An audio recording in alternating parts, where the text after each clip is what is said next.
podria pensar que les pedres i les roques no es mouen de lloc i que sempre són iguals, però això és absolutament fals. Les roques es transformen i també van amunt i avall, moguts per les forces tectòniques i pels agents atmosfèrics.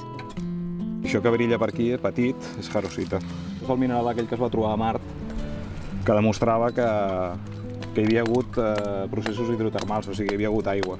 Aquest mineral només es forma si hi ha aigua. El grup mineralògic català, adherit a l'Institució Catalana d'Història Natural, busca per tot el país elements minerals que serveixin per saber què hi ha sota els nostres peus i com ha evolucionat el subsòl de Catalunya. Llocs més que explorats poden donar un dia una sorpresa. Aquí al Turó de Montcada, diguéssim, era conegut per les calcàries, el que passa que a nivells inferiors hi havia nivells de fosfats, hi havia capes de fosfats.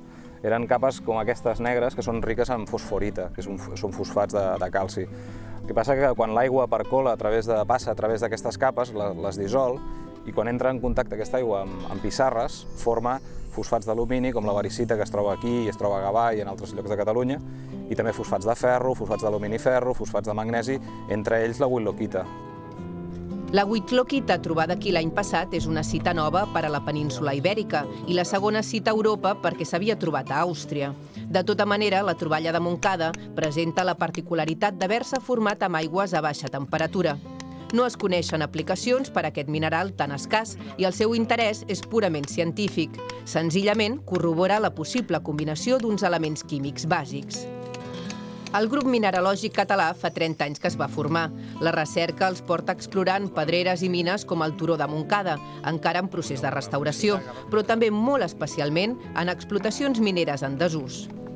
Ara mateix estem estudiant un jaciment al Pirineu que es donava ja per conegut i estem trobant minerals que són relativament nous i relativament interessants. El que passa que ha sigut gràcies a noves tecnologies, a la utilització d'aparells més sofisticats. El treball dels mineròlegs no s'acaba ni de lluny picant pedra. Només la intuïció possible després d'anys d'exploració determina on es pot trobar alguna espècie interessant. La lupa, en aquests casos, és imprescindible. Aquí es veuen els cristalls de whitlockita adherits a glòbuls de fluorapatita. Però calen instruments de molta més precisió per determinar si es tracta o no d'aquest fosfat de calci i magnesi o d'un altre mineral nou com els que es descobreixen any rere any.